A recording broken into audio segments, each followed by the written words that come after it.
Bismillahirrahmanirrahim. Assalamualaikum warahmatullahi wabarakatuh. Yang saya hormati Ibu Rahma Elvita Putri MPD selaku dosen pengampu mata kuliah Dasar-Dasar Sains.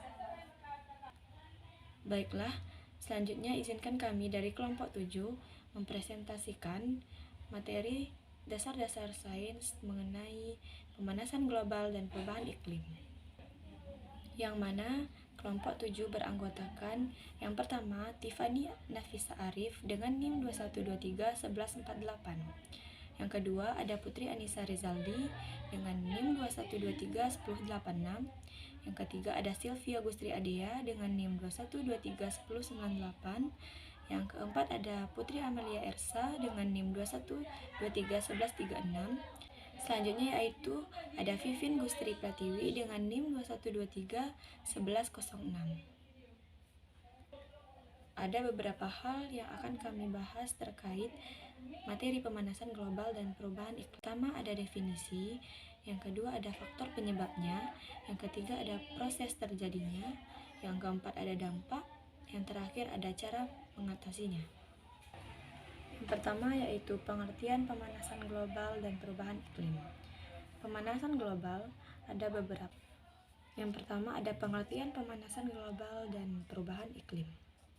Pemanasan global, fenomena peningkatan temperatur global dari tahun ke tahun karena terjadinya efek rumah kaca atau greenhouse effect yang disebabkan oleh meningkatnya emisi gas-gas seperti karbon dioksida atau CO2, metana atau CH4, nitroksida atau N2O, dan CFC, sehingga energi matahari terperangkap dalam atmosfer bumi. Pemanasan global adalah indikasi naiknya suhu muka bumi secara global atau meluas dalam radius ribuan kilometer terhadap normal atau rata-rata catatan pada kurun waktu standar. Pemanasan global merupakan suatu fenomena global yang dipicu oleh kegiatan manusia, terutama yang berkaitan dengan penggunaan bahan fosil dan kegiatan alih guna lahan. Kegiatan tersebut menghasilkan gas-gas yang semakin lama semakin banyak jumlah di atmosfer, terutama pada gas karbon dioksida atau CO2 melalui proses yang disebut efek rumah kaca. Perubahan iklim. Perubahan iklim global adalah perubahan unsur-unsur iklim secara global terhadap normalnya. Iklim adalah rata-rata kondisi fisik udara atau cuaca pada kurun waktu tertentu. Perubahan iklim adalah perubahan pola perilaku iklim dalam kurun waktu tertentu yang relatif panjang sekitar 30 tahunan.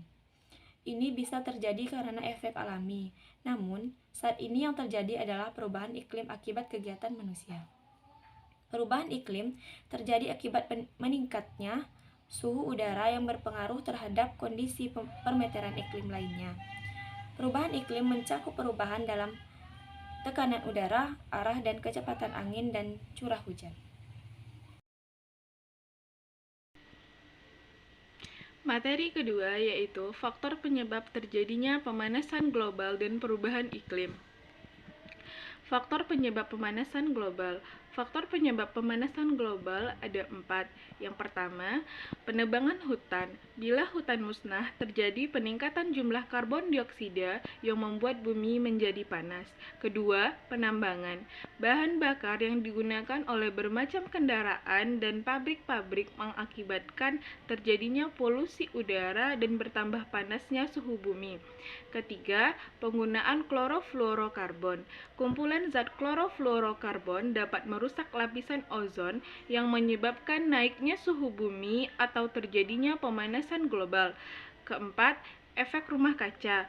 Meningkatnya konsentrasi gas-gas rumah kaca seperti CO2 di atmosfer menyebabkan terjadinya pemanasan global. Faktor penyebab perubahan iklim. Faktor penyebab perubahan iklim ada 3. Yang pertama, Penyebab utama terjadinya perubahan iklim adalah terjadinya pemanasan global akibat gas rumah kaca atau GRK. Kedua, jumlah karbon dioksida yang lebih banyak di atmosfer menjadi penyebab paling dominan terhadap banyaknya perubahan iklim saat ini, dan konsentrasinya di atmosfer telah naik dari masa pra-industri.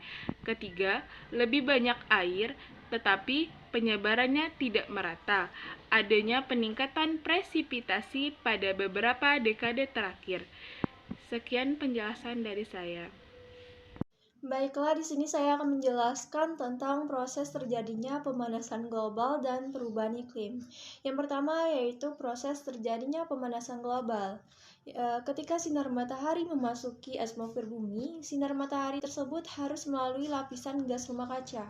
Setelah mencapai seluruh permukaan bumi, tumbuhan, tanah, air, dan komponen ekosistem lainnya menyerap energi dari sinar matahari tersebut. Sisanya akan dipantulkan kembali ke atmosfer. Sebagian energi dikembalikan ke angkasa, tetapi sebagian lagi terperangkap oleh gas rumah kaca di atmosfer dan dikembalikan ke bumi sehingga dikenal dengan nama efek rumah kaca atau yaitu greenhouse effect. Efek rumah kaca dapat mengakibatkan mencairnya bongkahan-bongkahan es di daerah kutub. Jika dibiarkan terus-menerus, permukaan air laut akan meningkat dan menyebabkan tenggelamnya pulau-pulau kecil yang ada di pantai tersebut. Selanjutnya yaitu proses perubahan iklim. Perubahan iklim terjadi akibat lapisan ozon yang semakin menipis yang disebabkan oleh adanya radiasi matahari atau terperangkapnya panas matahari yang disebabkan oleh gas efek rumah kaca, yang salah satunya yaitu gas klorofluorokarbon atau biasa lebih dikenal dengan CFC. Sinar matahari yang menyinari bumi langsung terpancar ke bumi tanpa terfilternya lapisan ozon, yang menyebabkan matahari terasa lebih terik dan suhu di bumi sangat meningkat. Sekian penyampaian materi dari saya dan saya kembalikan ke moderator. Baiklah, selanjutnya saya akan melanjutkan materi selanjutnya yaitu dampak pemanasan global dan perubahan iklim. Dampak dari pemanasan global ada beberapa yaitu terjadinya perubahan iklim, penyakit merajalela, hasil pertanian merosot, matinya hewan-hewan, matinya tanaman dan plankton, mencairnya es di kutub utara, dan naiknya air laut. Yang selanjutnya adalah dampak perubahan iklim. Perubahan iklim dapat menimbulkan perubahan pada pola musim sehingga sulit diprediksikan. Selanjutnya perubahan iklim akan berdampak pada kehidupan seperti ketahanan pangan, produksi pertanian pangan, perikanan akan berkurang akibat banjir dan kekeringan, pemanasan dan tekanan air, kenaikan air laut, serta angin yang sangat kuat. Materi yang kelima yaitu beberapa cara sederhana mengatasi pemanasan global. Cara yang pertama, lindungi hutan. Untuk mengurangi pemanasan global, dapat melakukan penghijauan secara kecil-kecilan di sekitar rumah. Cara yang kedua, kurangi kendaraan bermotor. Pengurangan atau pembatasan pertambahan kendaraan pribadi. Jika ingin bepergian, sebaiknya gunakan kendaraan umum. Cara yang ketiga yaitu kurangi konsumsi daging. Dapat mengurangi pelepasan gas metana ke atmosfer. Cara yang kelima yaitu kurangi penggunaan CFC. Mengganti barang atau alat yang mengandung CFC seperti pendingin ruangan atau AC dengan kipas angin. Cara yang terakhir yaitu hemat pemakaian listrik. Menghemat pemakaian listrik dapat mengurangi pembakaran batu bara.